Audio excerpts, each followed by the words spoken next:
हम लोग अपने इतिहास की कहानी को। अब ये कहानी एक बहुत बड़ी कहानी होगी।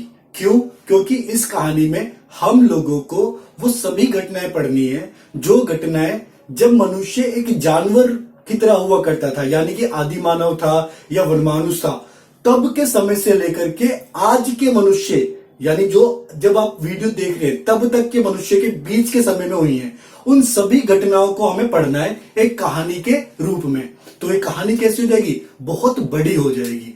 तो एक बात याद रखिएगा कि इस कहानी को आप लोग याद करने की बिल्कुल भी कोशिश मत करिएगा, क्योंकि अगर आपके माइंड में एक बार याद आ गया कि याद करना है तो आप प्रेशर में आ जाओगे और इतनी बड़ी कहानी याद तो नहीं होने वाली।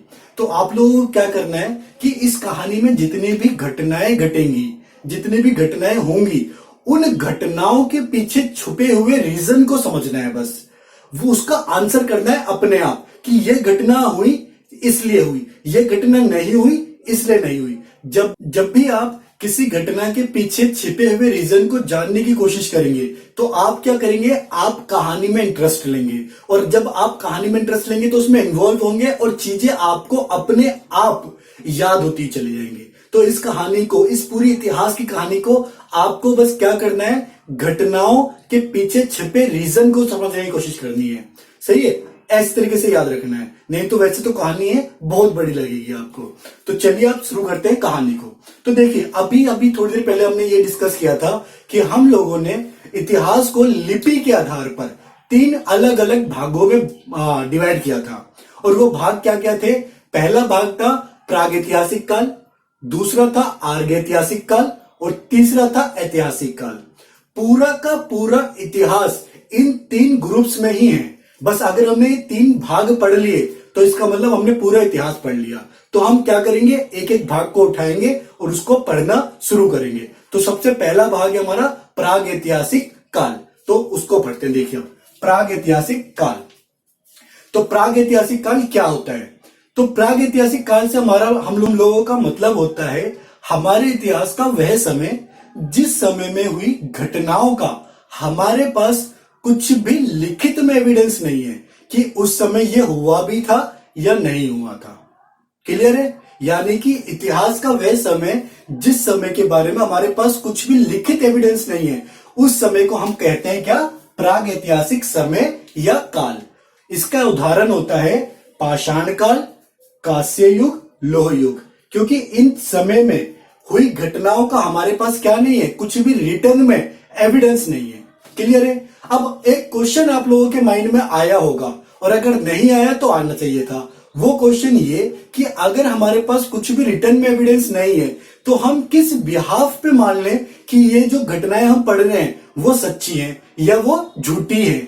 किस बिहाफ पे मान लें? क्योंकि हमारे पास कोई रिटर्न में तो एविडेंस नहीं है। तो जो इसका आंसर मिलता है वो आंसर मिलता है पुरातात्विक स्रोतों के आधार पर। अब ये क्या होते हैं पुरातात्विक स्रोत? पुरातात्विक स्रोतों से हमारा मतलब होता है कि उस समय के मिलने वाले औजार, उस समय की मिलने वाली वस्तुओं के आधार पर हम लोग यह अनुमान लगाते हैं कि उस समय के व्यक्ति की जीवन शैली किस तरह की हुआ करती थी, उस समय के मनुष्य किस तरीके से अपना जीवन यापन किया करते थे, इत्यादि वगैरह। क्लियर है? तो लिखित तो नहीं है हमारे पास, पर पुरातात्विक स्रोत यानी कि उस समय के मिलने वाले औजार जो आज हमें मिलते हैं, हम उन औजारों को निकालते हैं, मतलब हमें जो मिले हम उनको एग्जामिन करते हैं और उनसे पता लगाते हैं कि उस समय का मनुष्य किस तरीके से अपनी जीवन शैली को जिया करता था। क्लियर है जी? चलिए, तो अब हम इसमें से पढ़ेंगे एक एक करके। सबसे पहले हम पढ़ेंगे क्या? पाषाण काल को, क्योंकि ये सबसे इंपॉर्टेंट है और मैक्सिमम क्वेश्चन इसमें से ही आते हैं। तो देखिए, तो अब हम जानते हैं पाषाण काल के बारे में कि पाषाण काल क्या होता है। तो देखिए, पाषाण काल से हम लोगों का मतलब होता है हमारे इतिहास का वह समय जिस समय में मनुष्य पत्थरों से बने औजारों का यूज करके अपना जीवन यापन करता था। क्लियर है? तो वो पत्थरों का यूज करता था और बड़े बड़े हथियार बनाता था और उन हथियारों से शिकार वगैरह करता था और अपने आप को जीवित रखता था। तो उस समय को हम कहते हैं क्या? पाषाण काल। क्लियर है? अब पाषाण काल एक बहुत बड़े टाइम पीरियड तक रहा था, तो उसको आसानी से याद रखने के लिए हम लोगों ने क्या कर रखा है, पाषाण काल को 3 अलग अलग ग्रुप्स में डिवाइड कर दिया। पहला पूरा पाषाण काल। पूरा पाषाण काल का मतलब है कि सबसे पुराना पाषाण काल। फिर थोड़ा समय बीतता है तो जो आता है उसको कहते हैं मध्य पाषाण काल, यानी बीच वाला।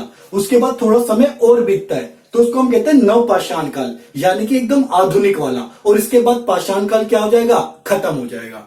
तो पाषाण काल को समय के अनुसार 3 अलग अलग ग्रुप्स में डिवाइड किया गया। सबसे पुराना, उससे नया, सबसे नया, यानी पूरा पाषाण काल, मध्य पाषाण काल और नव पाषाण काल। सही है जी। अब पूरा पाषाण काल को अगर हम देखें तो इसका जो टाइम पीरियड होता है वो होता है 25 लाख बीसी से लेकर के 10,000 बीसी तक का। यानी कि 25,000 बीसी से लेकर के 10,000 बीसी तक की सभी घटनाएं, यानी इस समय में हुई सभी घटनाएं किस में रखी जाएंगी, पूरा पाषाण काल में। उसके बाद 10,000 बीसी से लेकर के 4,000 बीसी के समय में हुई सभी घटनाएं किस में रखी जाएंगी, मध्य पाषाण काल में। उसके बाद 4,000 बीसी से लेकर के 1,000 बीसी तक के समय में हुई सभी घटनाएं किस में रखी जाएंगी, नव पाषाण काल में। क्लियर है। अब यहां पर कई बच्चों को कंफ्यूजन होगी। यहां पर लिखा है 25 लाख, कई बार कई बुक्स में यहां पर 50 लाख भी दे रखा है और 20 लाख भी दे रखा है। देखिए कई इतिहासकारों में इस बात को लेकर के क्या है, मतभेद है इसके टाइम को लेकर के। तो अलग अलग बुक्स में आपको यहां पर अलग अलग समय मिल जाएगा। कई बुक्स में 50 लाख भी दे रखा है और कई बुक्स में यहां पर 20 लाख भी दे रखा है। पर ये क्वेश्चन जब भी कभी इतिहास की उसमें घटनाओं में इतिहासकारों के बीच में मतभेद पैदा हो जाए तो वो क्वेश्चन कभी भी एग्जाम में नहीं आता। तो ये क्वेश्चन भी यहां पर नहीं आया है, आज तक आप देख लीजिएगा कभी नहीं आया है। ओके, तो बस ये एक हमको इजी पड़े इसलिए हमने देख लिया, याद कर लिया, बाकी और कोई इसका रीजन है नहीं। अब यहां से एक चीज और याद रखिएगा, कई बच्चों को बीसी और एडी ये एक्स्ट्रा है ना, यानी कि ईसा पूर्व और ईसवी, इसमें अंतर नहीं पता होता। जैसे यहां पर लिखा है बीसी हर जगह बीसी लिखा है, अभी आगे एडी भी आएगा। तो बीसी और एडी में क्या अंतर होता है वो समझिएगा आप लोग। आप लोग ईसा मसीह जी को जानते होंगे, ईसा मसीह भगवान के रूप में माने जाते हैं, है ना जी, ईसा मसीह।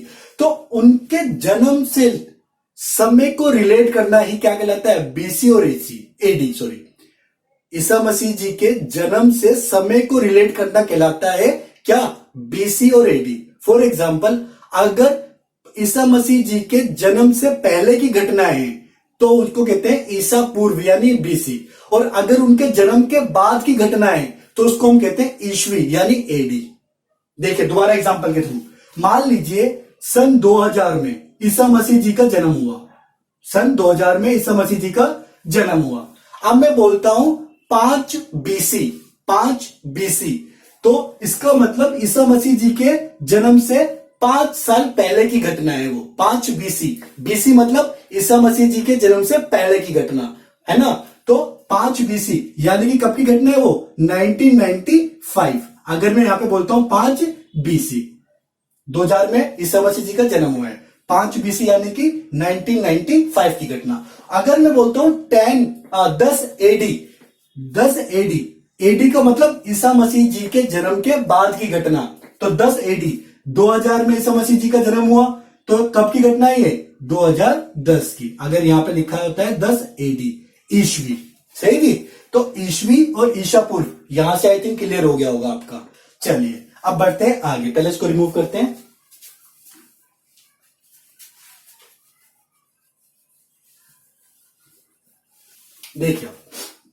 देखिए पाषाण काल को 3 भागों में डिवाइड कर लिया है हम लोगों ने, पूरा पाषाण, मध्य पाषाण, नव पाषाण। इसका टाइम पीरियड देख लिया।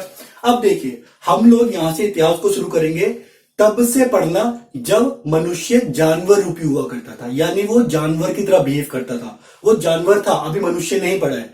तो जब मनुष्य जानवर था तब की घटनाएं हम पढ़ेंगे किसमें, पूरा पाषाण काल में।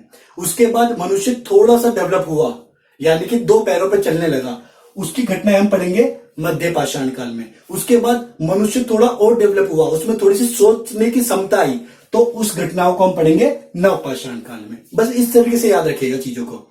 यानी पूरा पाषाण काल में जब मनुष्य जानवर रूपी था, मध्य पाषाण काल में अब मनुष्य थोड़ा बहुत डेवलप हुआ है, अब वो 4 पैरों की जगह पर 2 पैरों पर चलने लगा है। यानी अपने हाथों को हाथों की तरह ही यूज करने लगा वो। और उसके बाद नवपाषाण काल में अब वो अपने दिमाग का भी थोड़ा बहुत यूज करने लगे। क्लियर? चलिए तो एक एक उठाते हम। सबसे पहले उठाते हम पूरा पाषाण काल। पूरा पाषाण काल में मनुष्य कैसा हुआ करता था? आदि मानव बोल लो या जानवर बोल लो, मैंने बताया भी आपको, जानवर यानी वन मानुष टाइप। इस टाइम पे मनुष्य अपने हाथों को भी पैरों की तरह ही यूज करता था। वो 4 पैरों पे चलता था। उसके जबड़े बहुत बड़े बड़े हुआ करते थे, एकदम एग्जैक्टली जानवर थे। अभी हम मनुष्य नहीं बने, तो अभी हम जानवर ही हैं। तो उसके बारे में पढ़ने हैं, सही है, पूरा पाषाण काल में। तो जब हम जानवर हैं तो क्या होंगे? हम शिकारी होंगे। अखेटक शिकारी, क्यों? क्योंकि भाई पेट तो भरना है। अब पेट भरना है, कृषि तो कर नहीं सकते, यानी हम फार्मिंग करेंगे ही नहीं। जानवर कौन सा जानवर जानता है कि खेती बाड़ी कैसे की जाती है? कोई सा नहीं। तो हम क्या करते थे अपना पेट को भरने के लिए? हम करते थे शिकार। तो हम कैसे थे? अखेटक थे।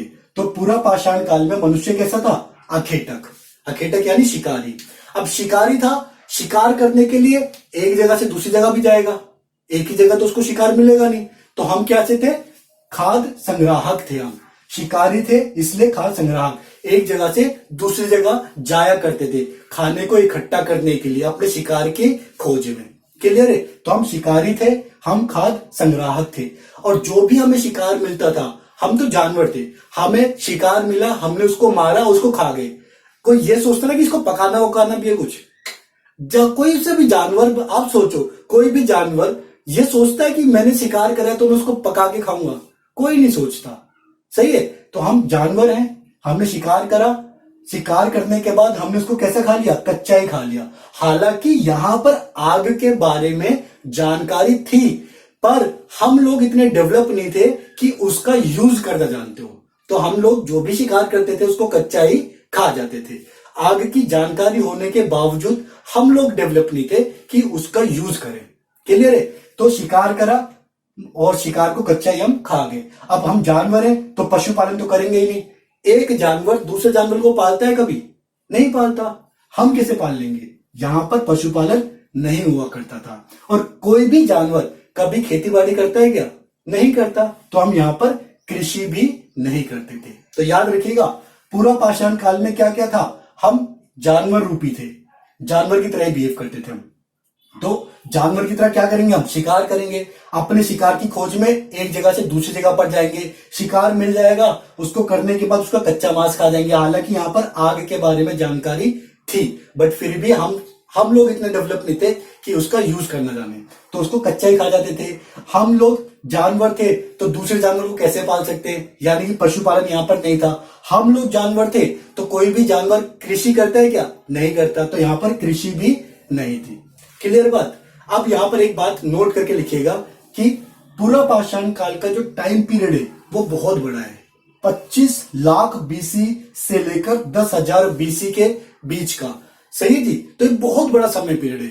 तो पूरा पाषाण काल को भी 3 अलग अलग कैटेगरीज में डिवाइड किया गया है, पर उसमें से क्वेश्चंस नहीं आते, तो यहां पर हमने उसको ज्यादा यूज नहीं करा। पर एक बात याद रखिएगा, जैसे जैसे पूरा पाषाण काल खत्म होने लगा, वैसे वैसे जो ये जानवर है अब ये थोड़ा डेवलप होने लगा और मनुष्य के रूप में मनुष्य की थोड़ी थोड़ी आदतें इसके अंदर आने लगी। सही जी? तो पूरा पाषाण काल खत्म होते होते इसी के लास्ट में हम लोग क्या बन गए थे? हम लोग बन गए थे आधुनिक मानव, यानी कि होमो सेपियंस। पूरा पाषाण काल के खत्म होते होते, सही है, इसी के अंदर लास्ट में हम लोग बन गए थे आधुनिक मानव, होमो सेपियंस। अब ये क्या होते हैं?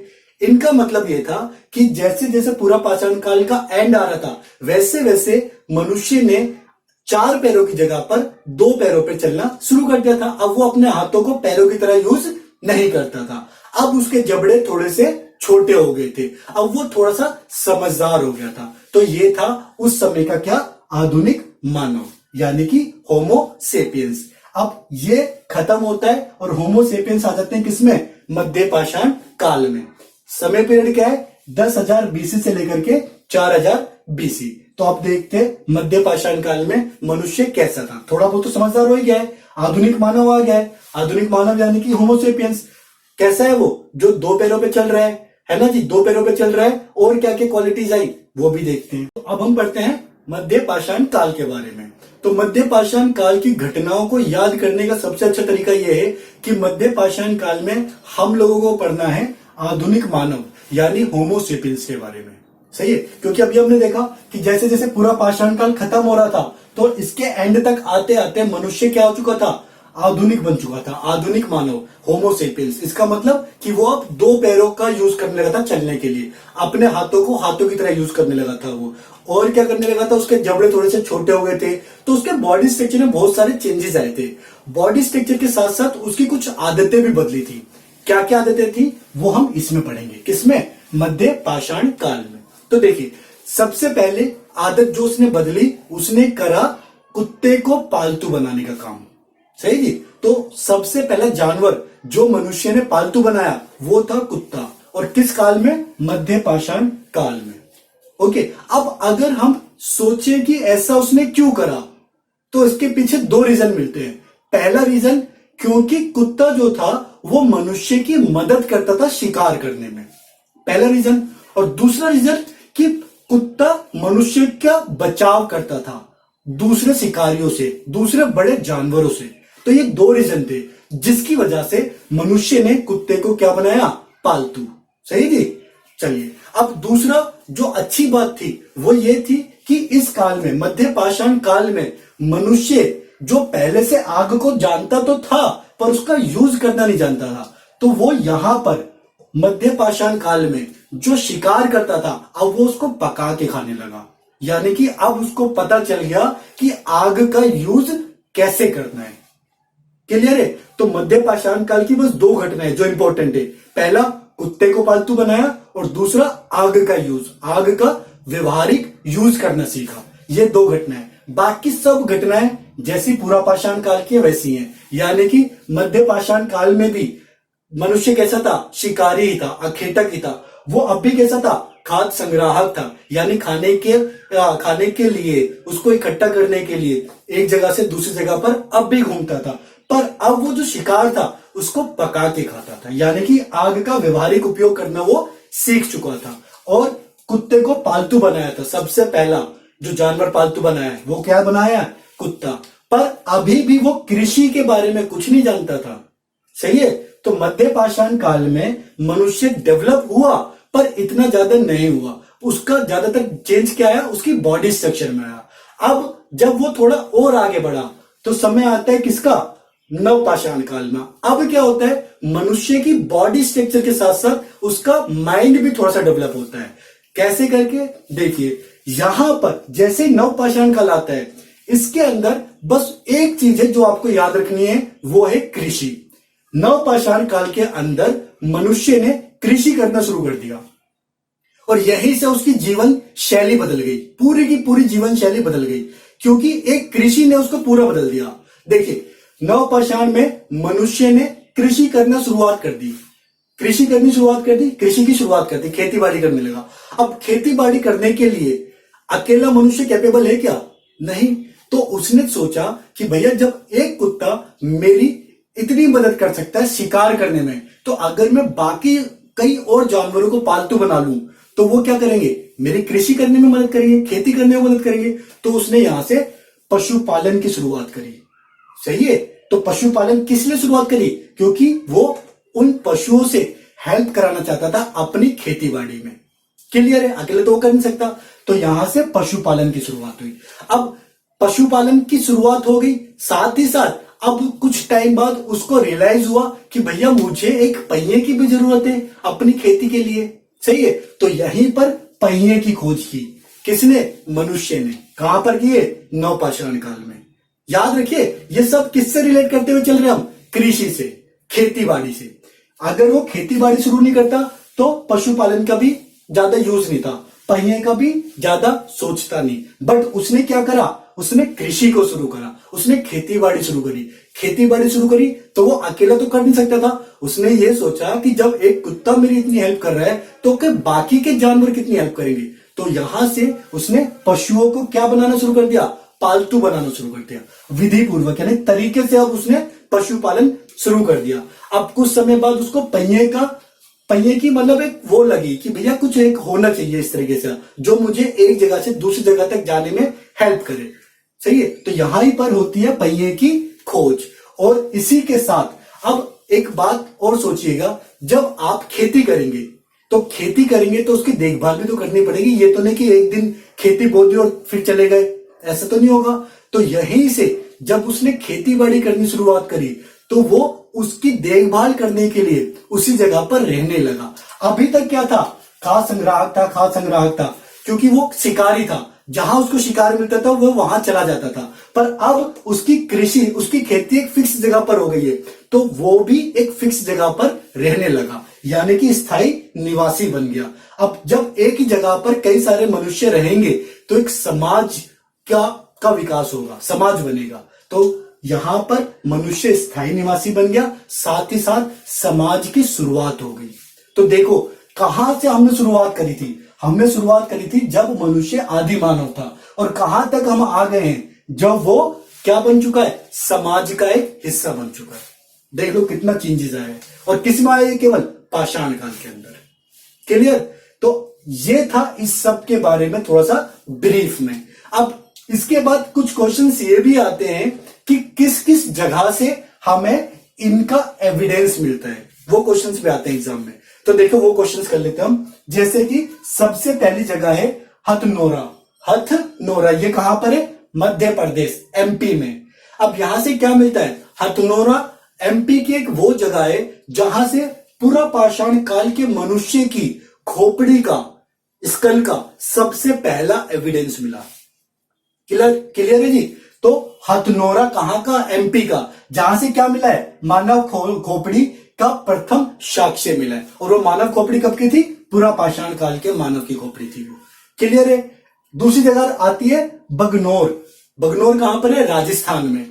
और यहां से क्या मिला, यहां से सबसे पहले सबूत मिले किस चीज के, पशुपालन के। क्लियर है? तो बगनौर राजस्थान, यहां से सबसे पहले साक्ष्य मिले पशुपालन के। दूसरी है भीमबेटका कहां पर है, मध्य प्रदेश में। और यहां से मिले चित्रकारी इन तीनों समय की, इस समय की भी चित्रकारी, इस समय की भी और इस समय की भी। तो क्या है ये, भीमबेटका। याद रखिएगा क्वेश्चन आते हैं, कहां पर है ये, मध्य प्रदेश में। अगला है चौपानी मांडो, ये कहां पर है, ये है यूपी में। और यहां से मिले हैं मध्य पाषाण काल के मनुष्य द्वारा उपयोग किए जाने वाले बर्तनों के एविडेंस। मृद भांड बोलते हैं उनको, मृद भांड यानी कि बर्तन। क्लियर? अगला आता है बुर्ज होम, ये कहां पर है, कश्मीर में। क्वेश्चन बहुत आता है, बुर्ज होम कश्मीर में। यहां से क्या एविडेंस मिले हैं, यहां से एविडेंस मिला है गर्तवास का मतलब है कि यहां पर एक ऐसी कब्र मिली है जहां पर मनुष्य को, मानव को उसके कुत्ते के साथ दफनाया गया है, उस चीज के एविडेंस मिले हैं। कहां से, बुर्ज होम से, गर्तवास बोलते हैं उसको। याद रखिएगा क्वेश्चन बहुत बार आया ये। और एक होता है कोल्डी हवा कहां पर है, यूपी में। और यहां से साक्ष्य किस चीज के मिले हैं, चावल के, कि यहां पर मतलब नवपाषाण काल में चावल थे। इस चीज के साक्ष्य कहां से मिले, कोल्डी हवा से। तो ये था हमारा पूरा क्या, प्राग ऐतिहासिक काल के बारे में। अब मिलते हैं आपसे आगे की कहानी के साथ।